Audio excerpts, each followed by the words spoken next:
you're going round in circles, and everyone knows your trouble, 'cause you read it in a big book, and now you're giving me the look. But just remember how we shook, and all the things we took.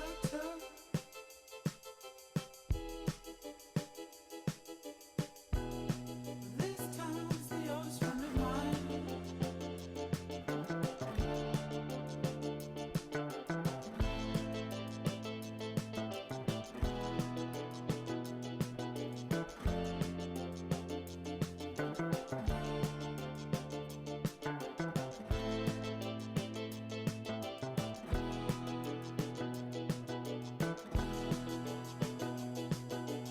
We get up and we get down. We're always running around this town. And to think they said we'd never make anything better than this, 'cause we're always in small circles, and everyone thinks we're trouble. We didn't read it in a big book, and now we're giving you the look, giving you the look. But just remember how we shook, and all the things we took.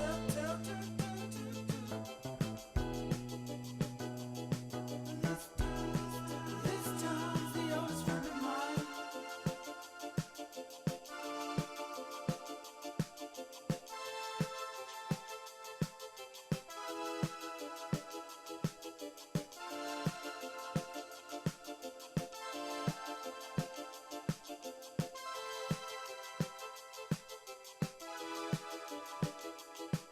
This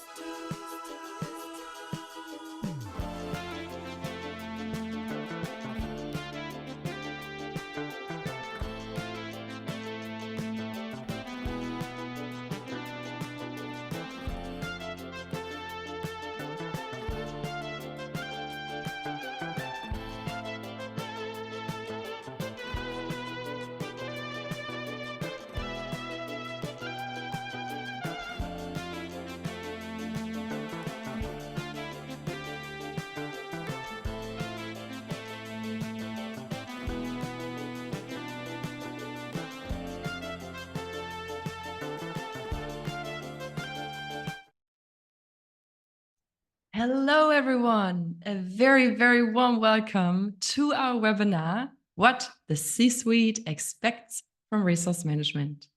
My name is Nora, and I'm very pleased to be your host for this fantastic webinar. My personal passion is to unleash the potential of organizations and people by tapping into the future of work and creating more productive, adaptive, human, and joyful ways of working. I'm very excited you are all joining us today, and I'm very looking forward to an insightful session. Before we kick off, I would love to get a sense for who's here with us in the room. And I invite you to check in via the chat using this question.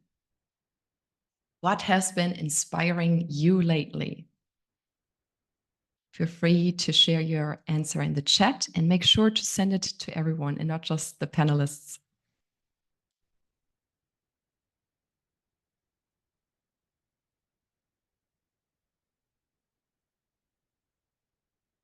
And also our dear panel, if you feel like sharing anything, you're most invited to do so.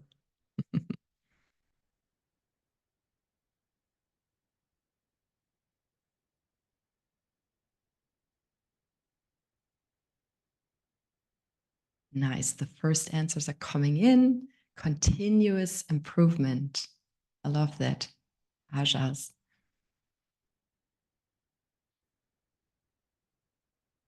We've got Claire, people's strengths and resilience in challenging situations. That's a good one.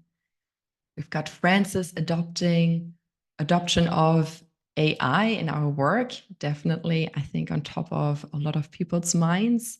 supporting and developing self and others. Beautiful, Zazie. Aligned teammates. That's a good challenge, Doug. Aman is saying learning journey. Nice. Cindy is inspired by learning new topics and skills. Beautiful. Tim is inspired by creating greater transparency across organizations. Gary is inspired by many opportunities to hear different perspectives recently, learning and developing. Very nice. And we've got implement a process governance strategy. So lots of different topics that have been inspiring us. Thank you so much for sharing. It's a great way to getting to know all of you and to see what's top of your mind. I'm very, very pleased to welcome you to this webinar and to introduce this program we're running. It's called LEAP. It's part of Run's webinar program that has been going on for almost a year now, called LEAP, Igniting the Future of Resource Management. And through this program, our goal is to reinvent the traditional approach to resource management by unpacking fresh and inspiring perspectives for our dear resource management community and friends on how this could look like, how we could shape and reinvent the resource management industry. This program is brought to you by Run, a resource management software solving the very challenge of matching work to be done and finding the best suited people for the job. We will be kicking off our conversation shortly. You can get very excited. I just want to let you all know that we'll be using the last 15 minutes for questions and answers. So as we dive into our topics today, please share any questions you might have that might pop up during the conversation in the Q&A section of Zoom. That would be great. Towards the end, we will have a dedicated slot to tackle all of those questions. And also feel free to share any thoughts along the way in the chat. Make sure to send to everyone and not just the speakers, so everyone can benefit from your thoughts. Wonderful. Next up, it is my absolute pleasure to introduce our three panelists, our three speakers today. And it's a very special webinar for many reasons, one of which being we've never had a LEAP webinar with three panelists. So that's a reason to celebrate. And I will tell you exactly why it's so exciting to have these three on the call. So first up, we've got Cindy Tan. She's the General Manager of IT Planning at TPG, where she leads over 600 professionals in driving technological advancements to maintain TPG's competitive edge in digital service delivery. Her role involves overseeing 30 to 40 ongoing projects, orchestrating the talents of engineers, project managers, analysts, and developers to optimize innovation and operational effectiveness. Why I'm especially excited to have her join, her expertise in navigating challenging conversations, especially with C-suite executives, will provide very practical insights into effective communication and negotiation at the highest level. Cindy, it's an absolute pleasure to have you join our webinar. Thank you, Nora. Then next up, it's my absolute pleasure to introduce Gary Ward, who has been on this webinar before. He is the director of the Resource Management Office at Guidewire, leading a global team across America, EMEA, and APAC. With over 2 decades of experience, he is an established speaker and contributor on workforce and resource management. He's also a certified resource management professional and serves on the advisory board of the Resource Management Institute. But I'm especially excited to have him join. Gary has been on our LEAP webinar before in January, together with Martha Arias, on a very interesting topic as well, management mistakes to avoid in 2024. If you haven't had an opportunity to check it out, I would highly recommend this webinar. What made it very special, it attracted our largest audience yet and received outstanding feedback. And this is why I'm so excited to have you back, Gary. Welcome back. Thank you very much, Nora. Happy to be here. And I can see so many hearts flying around. It's incredible. I love it. Keep it up, dear audience. Makes it even more enjoyable. And last but not least, our third panelist. It's an absolute pleasure, Tim Copeland, to welcome you. Tim is a seasoned entrepreneur who has founded 2 companies, one of which being Run. He significantly contributed to the growth of ServiceTribe, a CMS platform, where he led the sales team to scale the annual recurring revenue from $0 to $10 million. With deep industry knowledge and the distinction of being the youngest MBA graduate from Vic University, Wellington, New Zealand, Tim brings extensive expertise as well as a passion for continuous learning, one of the elements that was shared in our check-in. Why I'm especially excited to have him join. Tim is a visionary and future of work enthusiast who sparks fresh perspectives. And in his role as CEO of Run, he also brings invaluable firsthand insights into the C-suite's mindset. It's fantastic to have you join, Tim. Welcome. Thrilled to be here, Nora. Thanks. Nice. With this lineup, I mean, what can go wrong? It will be a fantastic hour. I'm sure the time will fly. So let's really enjoy what's coming up next. My notepad is ready for all of the insights. So the first question that I would like to kick us off with is, can you describe the unique challenges and effective strategies for communicating with the C-suite in the context of resource management? How does it differ to other stakeholders? It's a good question to start. I think it differs and it doesn't differ, which is an interesting way to start. Love it. How it doesn't differ, let's say, is like communicating with anyone, you need to know your audience, right? What matters to them, what's important to them, what's top of mind for them. I think that the major difference, or where there is a change, is resource management professionals are constantly looking at the next target, the moving pieces of a jigsaw puzzle, trying to move from chaos to some level of maturity, right, in allocation and otherwise. So it becomes a matter of kind of stepping away from that and being able to maybe elevate the communication level and elevate it to topics and themes that matter to C-suite. So that's the first thing that comes to mind, that ability to handle the day-to-day, the urgencies, the priorities, then take a step back, really look at the picture holistically, and inform others about what that picture looks like. And particularly at C-suite, you know, they're going to be focused on different things. CFO may want one thing, COO may want another. So Absolutely. again, your audience. Fantastic kickoff. Thank you, Gary. And I can see Cindy has been nodding away. So Cindy, what comes to your mind when it comes to the specifics in communicating with the C-suite? I think it's also understanding that not just each division's priorities, but the overall company's priorities, bringing them along the journey, showing them, demonstrating and using tools to show them what are the constraints, do it at a high level, 10,000 feet, and then be able to drill down into specific to actually let them be part of your process to understand what's going on so that they can know where the gaps were. And then you can also understand what's important and listen to them to understand what's important for them in the divisions, the businesses.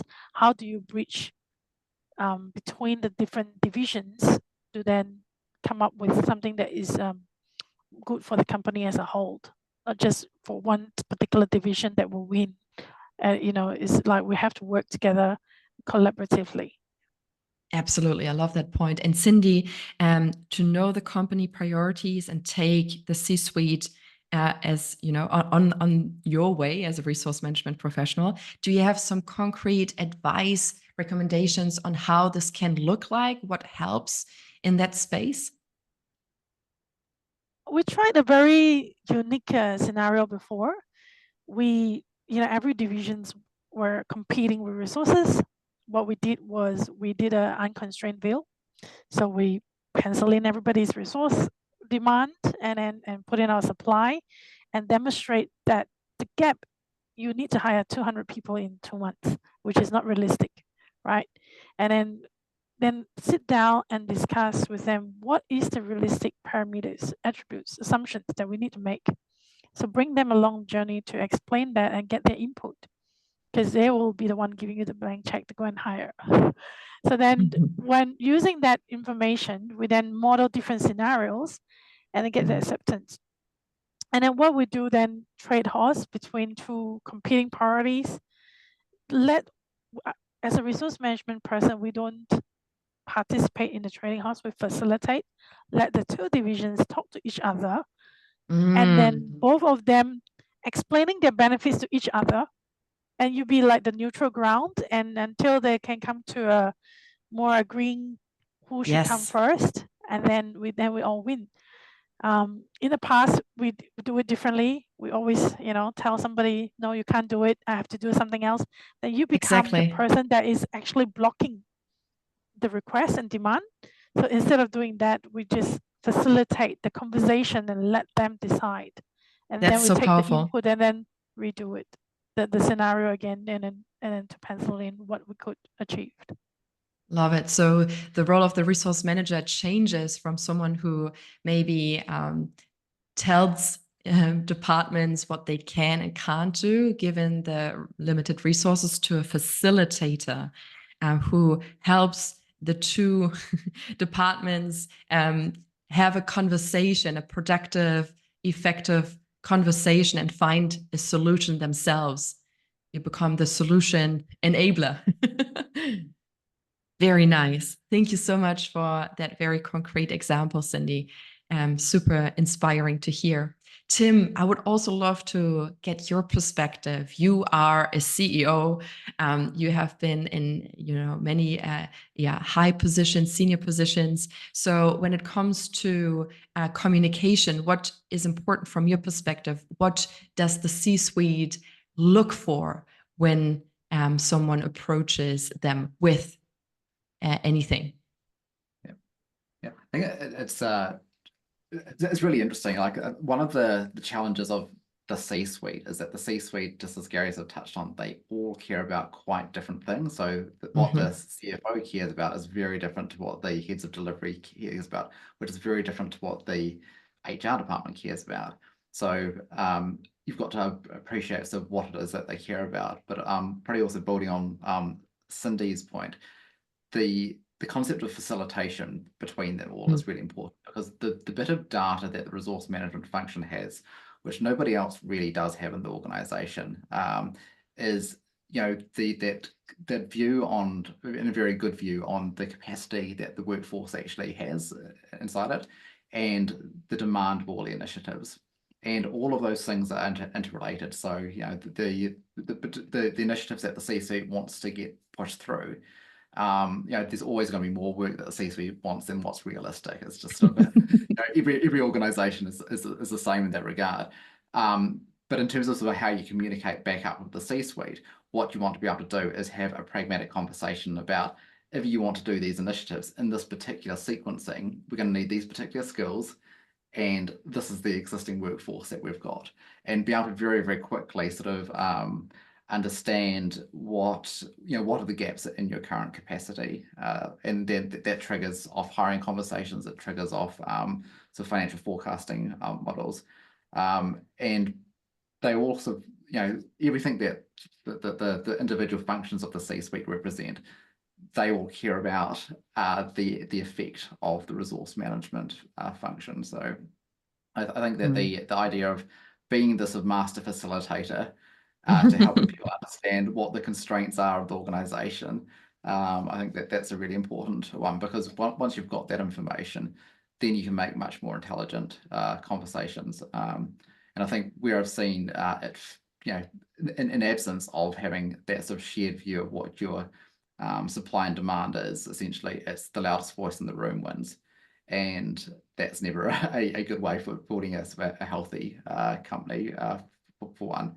But even more so in a remote context, it's extremely difficult to get anything done unless you've got a common understanding of what the data is. 100% nice. And I love your new title as an offer for resource managers, the master facilitator.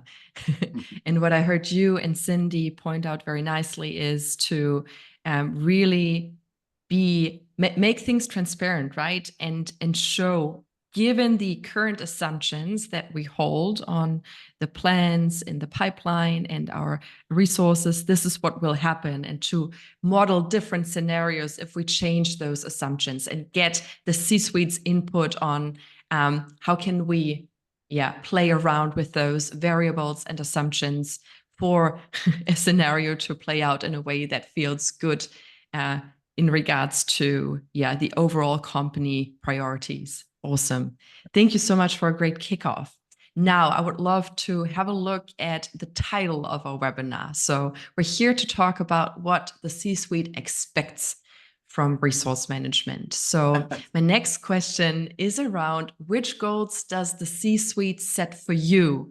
And I would like to hand this question to Gary. Yeah, I mean, the starting point for me on this is visibility. If you can't see, you can't plan, you can't react, and to Tim's point, it feeds so many other parts of the organization from a hiring perspective, from a cross training, skilling perspective, upskilling. It really has tentacles into the rest of the business. So I think visibility is one of the biggest things that they're looking for.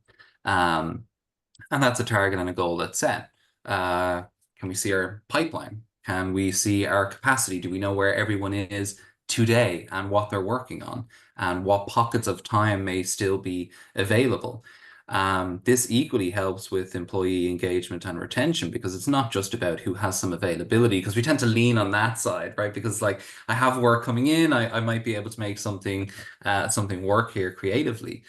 It's also about understanding who's maximized, right? Who's completely at capacity or over capacity and double booked and whatever the case may be.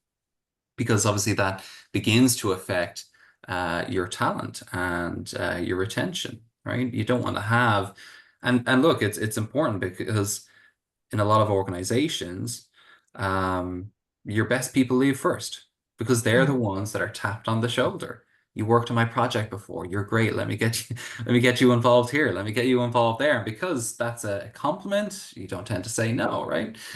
So visibility is key. Some level of predictability, right? Being able to have efficiencies and repeat, particularly processes. Ultimately, optimized allocation, right? That's what the resource management office is there to do. Optimizing the limited supply you have to meet the demand. And I think ORMs are interesting because they have to kind of go between both, right? A lot of time is obviously spent on the supply, but if they're not focusing on the demand and having conversations there as well, this gets very, very difficult.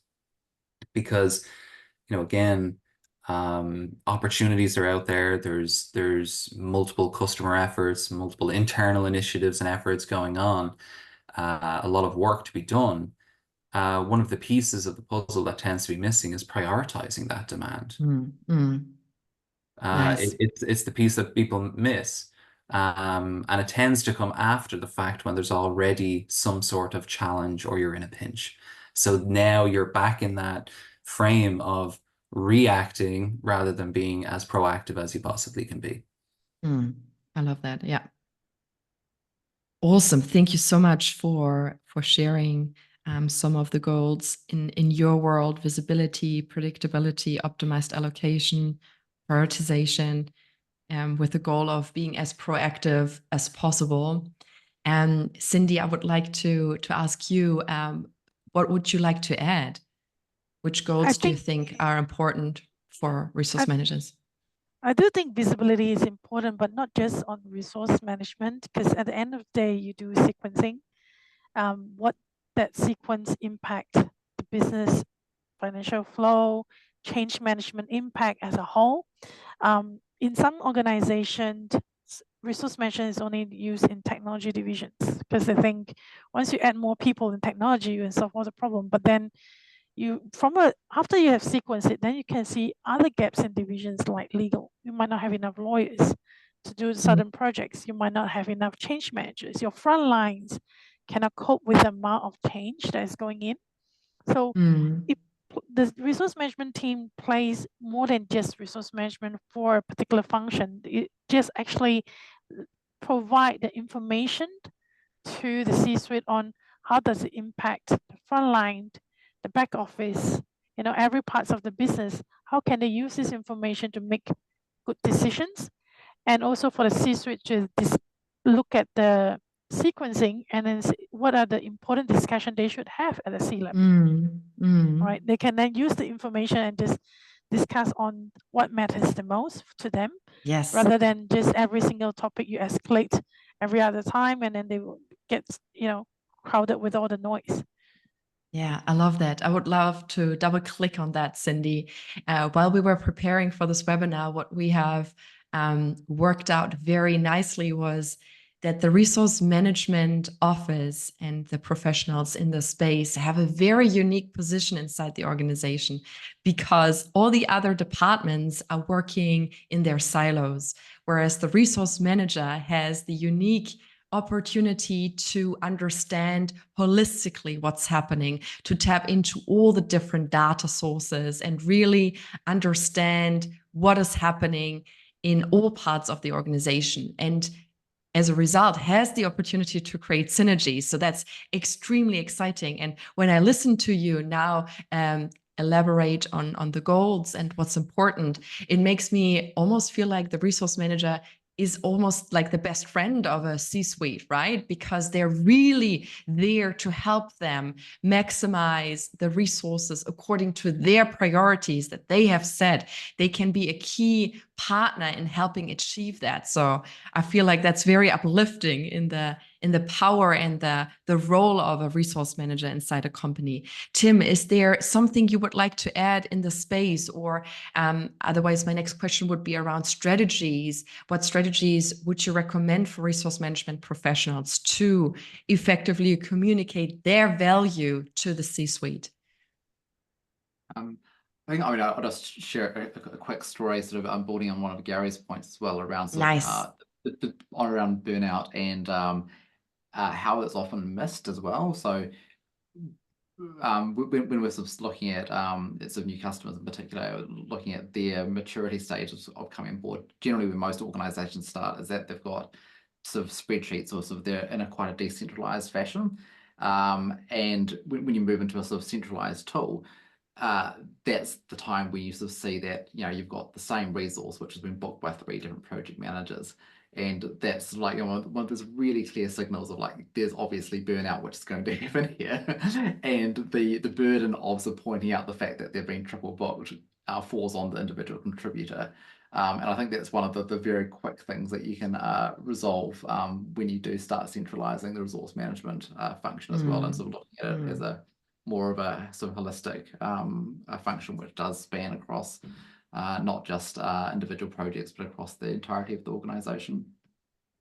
Yeah, that's so important, right? The people experience, how a resource manager can positively impact the people experience by really being that person overlooking all of the different projects, because a project manager usually looks after his or her project, rightfully so, and doesn't always know where else an employee might be working in and on. So the resource manager can be also the best friend of the people, of the employees, and looking after their well-being, which is utterly important, which also comes back to your point, Gary, helping retain those talented people, right? Because when they're burning out, of course, they will try to change something about that and look after themselves and probably leave the company at some point. So resource managers can also play a key role in keeping talent inside the organization. Yeah, that's very, very powerful. Nice. I would love to understand, how can resource managers effectively communicate their value? We can see it very clearly what the value is. How can they communicate it to the C-suite? Well, to your point, Nora, I mean, we see it clearly, right? And part of what makes resource management effective and important is that they're neutral. And I don't mean passive, I mean neutral. It's an unbiased look at the business. To Cindy's point Nice. earlier on, it's not necessarily all centered around resource management either. Because we communicate across the board with many different parts of the organization, sometimes we do identify those risks or those gaps or things that we need to shore up from a process perspective. And that's why it's an unbiased view. It's taking a cold, hard look at the business. Now, you need to be careful in that regard. You don't want to be the team that brings all of the issues or all of the problems, right? That's not the case. I think it's more about, hey, there's an opportunity here. And being able to articulate what the downstream effects are of that. Because sometimes I think communicating value proposition, again, we might lean towards all of the positive things that it can bring when it's done effectively, right? Which is correct. But you can actually turn that on its head as well and say, well, what does it look like if we don't do it? Right? So you can kind of reverse engineer this too, right? Depending on the audience or depending on what's happening. I think that one of the key points for effectively communicating, and particularly with the C-suite, is storytelling with data. It supports what you are talking about. And the great thing about that is when you start digging around in the data, and we have so much of it, resource management office has so much of it, and looking at it so regularly, sometimes you spot things you're not even looking for. Right? And it sends you down this, sidetrack or this rabbit hole, but it's useful, right? Yes. So one of the key skills for resource managers is not only the communication and the day-to-day operations of resource management, understanding those fundamentals and how you do that role. It's also being masterful at telling the story with data. You don't need to be the data scientist. You don't need to physically be able to build everything yourself, but that you can level set on what that information is actually saying. So you can highlight some risks, you can highlight some opportunities, you can highlight the positives and the wins. And grounding that all in quantifiable information is always a win. I love that so much. And there was a very nice chat message that I just want to highlight. The Resource Management Office is a Switzerland of the company. So I think that's another very nice title. After Master Facilitator, the C-suite's best friend, we now got the Switzerland of the organization. So I love the creativity in the room. Thank you for contributing. The next question I would like to ask, and maybe Tim, this is something you can help us with. How can resource management leaders align their objectives and operations with the overarching goals of the organization to highlight their strategic importance? That's a good gnarly one. I mean, I think that they are the goals of the organization. I think that's probably what I'd say. It's like, unlike a lot of other functions where there's a very narrow scope, the resource management facilitates the entirety of the organization's goals. So the top priorities which need to get delivered on, that obviously drives the work that needs to get done. That then has a direct implication on the type of staff that you need to have. That has a direct implication on like the training that you need to give your staff or the new staff you need to bring in, and that's got a direct implication on the cost. Like they're all connected. So I think it's being able to sort of draw those sort of connections really quickly for the C-suite is kind of that's the superpower of the resource manager. The connector. I love it. Yeah, we've got another title to add, the connector, the glue of the organization. My question here is, in the beginning, when we talked about communicating with the C-suite effectively, you rightfully mentioned, the three of you, it's important to know your audience and that there are different C-suite members, of course, with different focus areas. So my question to the three of you is, given that there are multiple C-suite members, which one is the important one for the resource manager? You're going to Is get there us all any- into trouble here, Nora. I don't mean to get us in trouble. Maybe in regards to how can we use that, wide. We have different objectives given the different departments. So how do we deal with that? What are some strategies? There's a couple of things to come to mind. It's almost like a segmentation, but it all comes back together again for that holistic view, right, that we've kind of talked about already. If you're talking to a HR or people team leader at the C-suite level, I think naturally the consideration there is your talent supply chain. Retention, engagement, skills, career mobility, cross-sharing. That's a key thing that might come up. If you're speaking to someone who, looks at things through more of a financial lens, and maybe really drilling into utilization, and the distribution of that utilization as well, not just the top number. There's a lot of things you can find out looking at those metrics. And then someone that's more operational, it could be the processes, it could be how the rest of the business communicates today. And again, we mentioned this already, that it doesn't have to be centered purely around resource management. We hear and see a lot. So it's very good for us to make some notes as well, to really kind of keep your finger on the pulse of what's happening in the organization and what's important to other people, and what they're talking about and what they're presenting about. So it just depends on the person, and what their focus may be. But equally, there's learning across the board, right? You can give them some insight into your world too. So again, grasping those opportunities where someone from the RMO can get in front of C-suite or the executives or the leadership team, right? And present on something. Could be on, what utilization means. It could be on capacity planning. Could be on process control, and why governance, for example, is important. A little bit boring, but it's important, right? So it depends. But I think, you need to lean into the opportunities that are there, and engage in dialogue. Don't shy away from it. Certainly not. Particularly with C-suite, again, they're all human.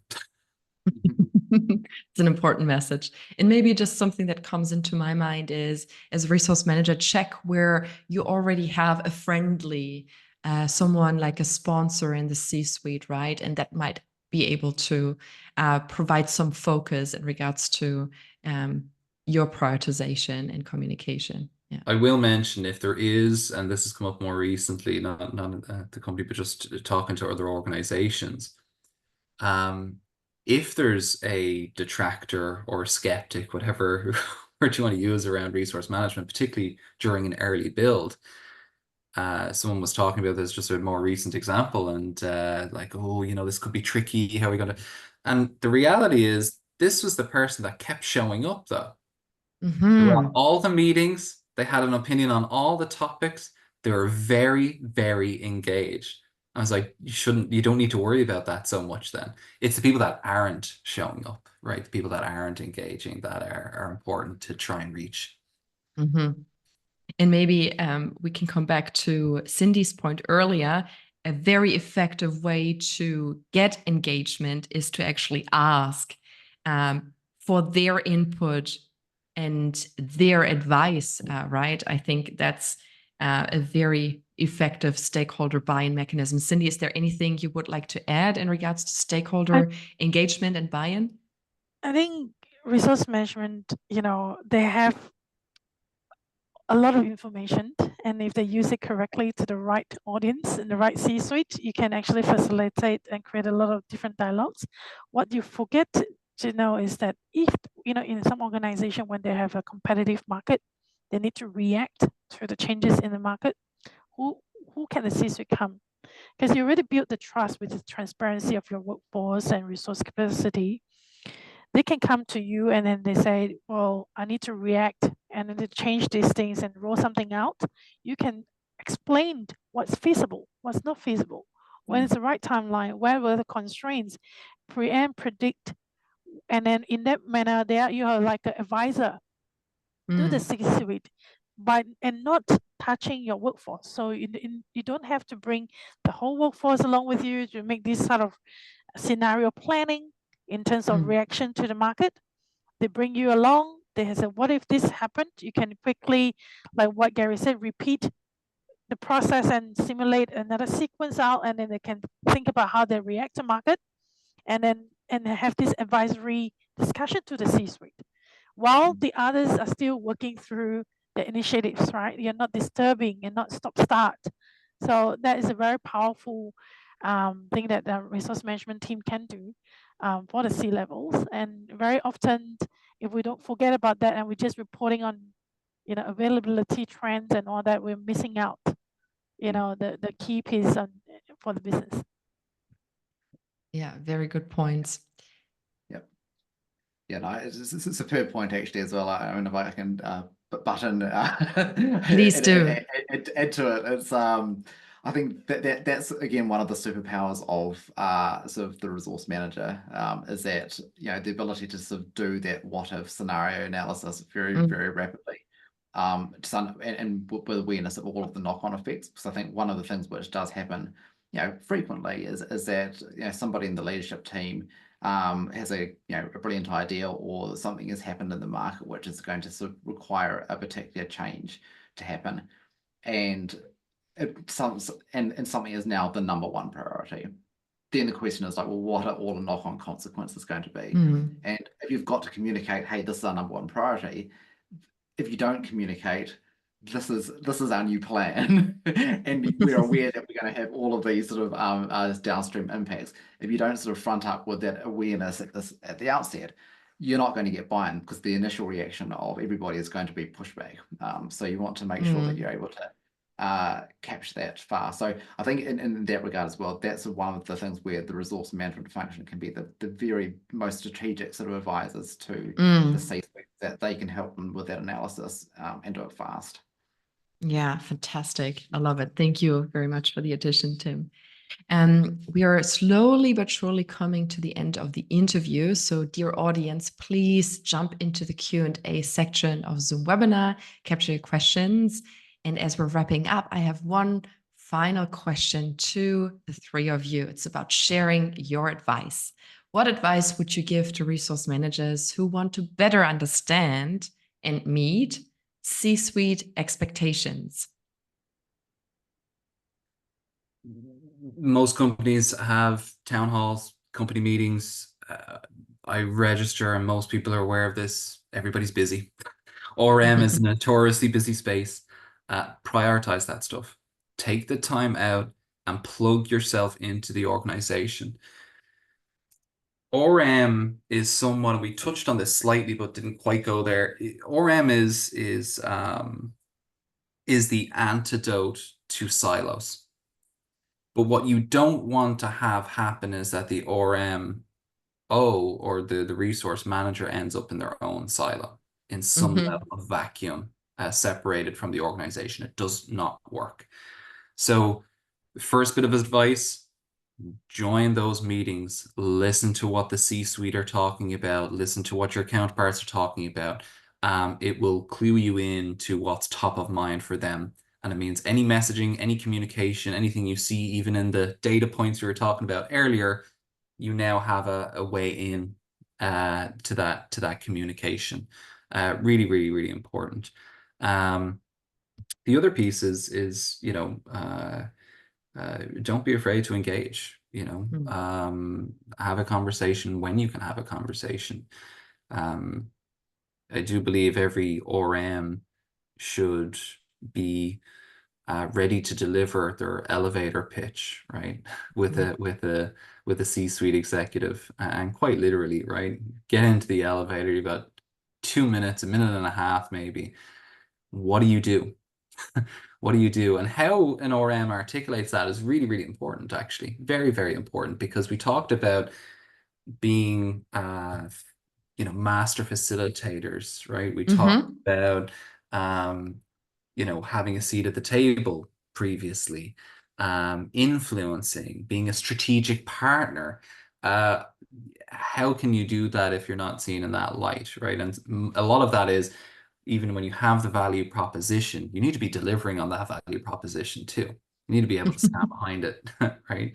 And obviously be effectively able to communicate it, and communicate that value and what it is you do and why you do what you do. I love it.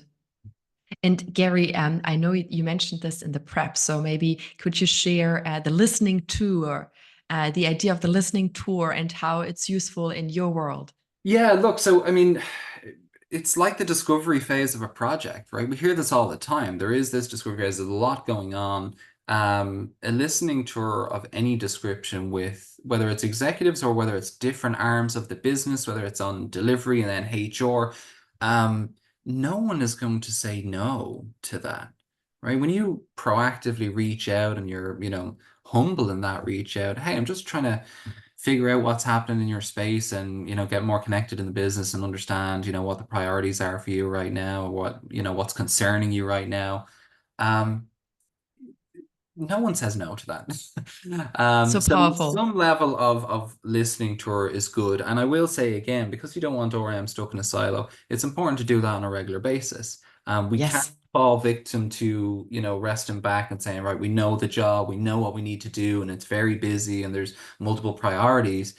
You have to prioritize that stuff, because you need to be in front of stakeholders, you need to be engaging with the rest of the business, and that keeps you plugged in, and keeps you relevant.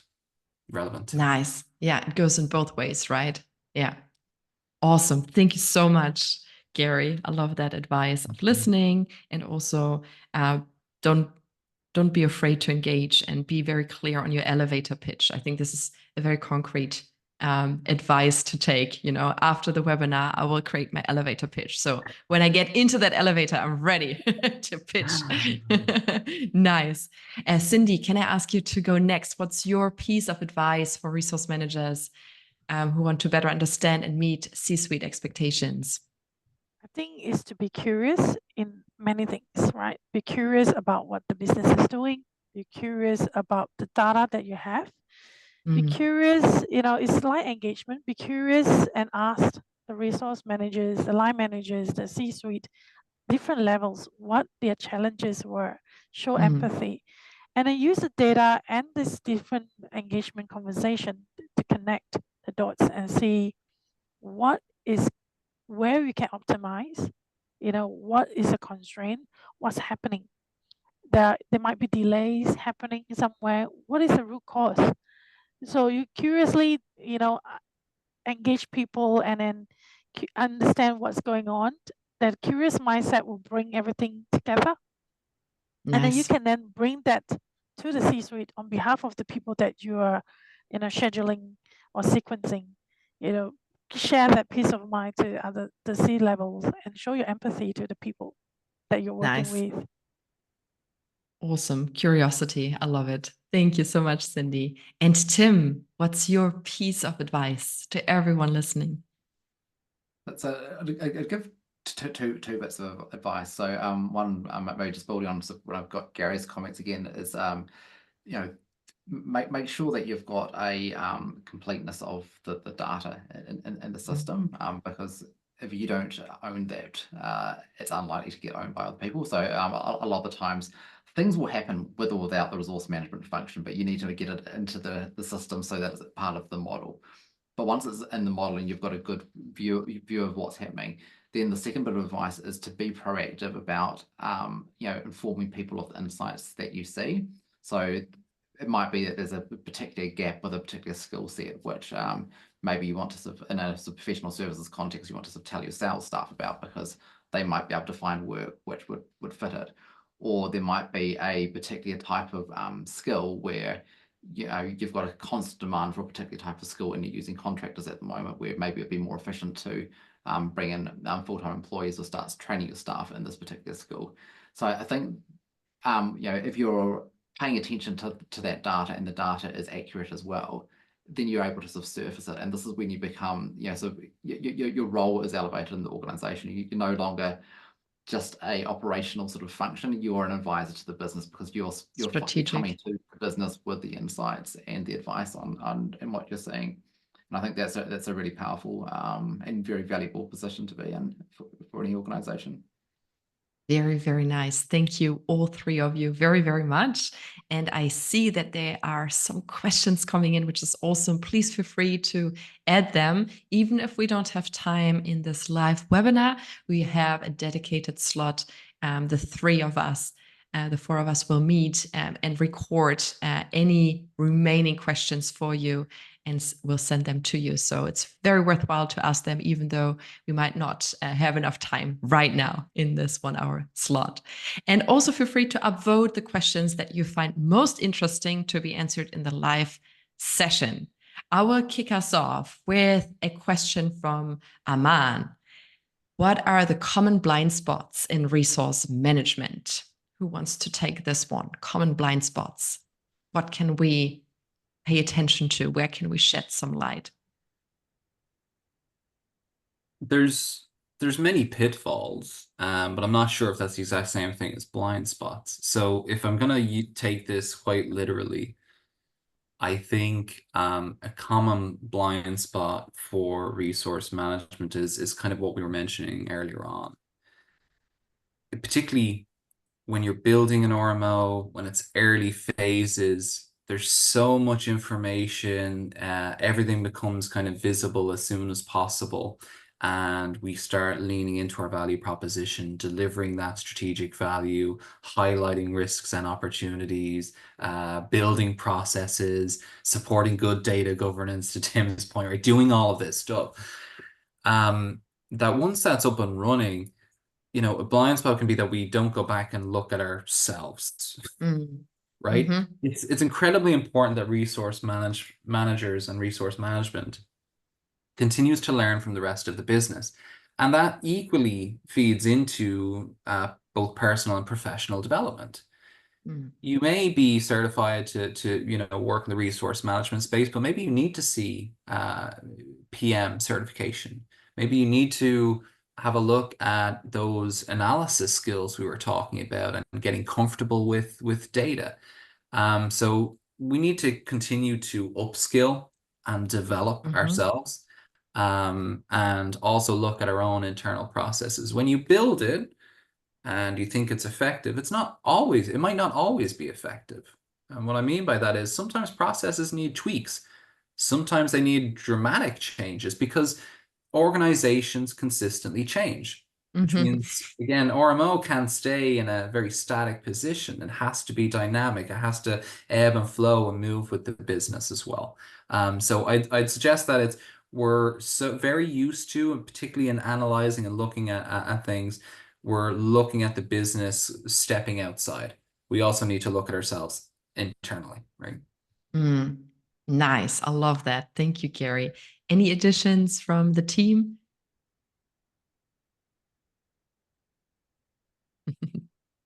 I'll throw one in. It's just being aware of, again, going back to the data, like what data is in the system, because particularly if you're just starting out with resource management, typically the first bit of data that gets into the system is just time. But then there's multiple dimensions which you can add on top of that. So you can add in professional services context, maybe the rates that you're billing your clients, or the another level of maturity would be the cost of your staff. But those bits of data aren't always easy to find. It might require, for example, if you want to get the costs of your staff into the system, that might be a big conversation with HR. Like, are you comfortable with that degree of transparency and who's got access to that information? Because it's personal information in many organizations. And And I think just being aware of like the data that you do have and the data that you don't, so that as you get more and more mature as an organization and with your rollout, you'll know more, but you don't start there. And most organizations still have got quite simplistic implementations of resource management where they're just still dealing with time. Yeah, absolutely. Data and data quality, everything in that space is so important. Thank you for highlighting it, Tim. Cindy, anything you would like to add to the blind spots? Anything you can see that I think might there's two be invisible? things. One of them is probably once you sequence, you need to continue to do the rolling sequence, right? Because things slips, things changes. It's not stagnant, right? Do that. And then the other thing is do not introduce a very tedious process in resource management because the resources themselves will hate this administrative process and then they will then just not start to not use it or not to put the right information in. That goes the accuracy of the data. And when that happens, then the tool is useless. Is you lost that connections, you lost the engagement, then whatever you produce is not going to be useful. Always look at how can you simplify the process, make it as easy as possible. When continuously review your own process, and also if you find somewhere else someone's process is impacting resources, highlight to them. Share the insights to others, and then that makes everyone's removing this administrative, and then they don't feel like I need to just do this for the sake of doing something. That resonates a lot. Yeah. This is a very human-centric approach, which you're outlining, right? Always with the person in mind who will use it. How does it look like from their perspective? How can we make it easier for them to use a tool and to be a good partner for resource managers? I'd love to add something to what Cindy said, because it's really powerful and it's important. Governance is a key part of resource management. It just is. It needs to be there. But you don't want to become the process police, right? It kind of relegates the function a little bit, right? And it starts to chip away at that strategic value. So it's just came to mind as Cindy was speaking there, because it is very important. Anybody can make something more complicated. It takes a stroke of genius to simplify it, right? So let's aim for that when we're talking about process, to Cindy's Love it. Yes. Awesome. Thank you for that great addition. Thanks, all three of you. I can see a lot of clapping going around while you were talking, all three of you. Because it's already quite late, I think we only have time for one last question, and I would suggest to make it a very quick one. And we will certainly answer all the other ones offline in a recording.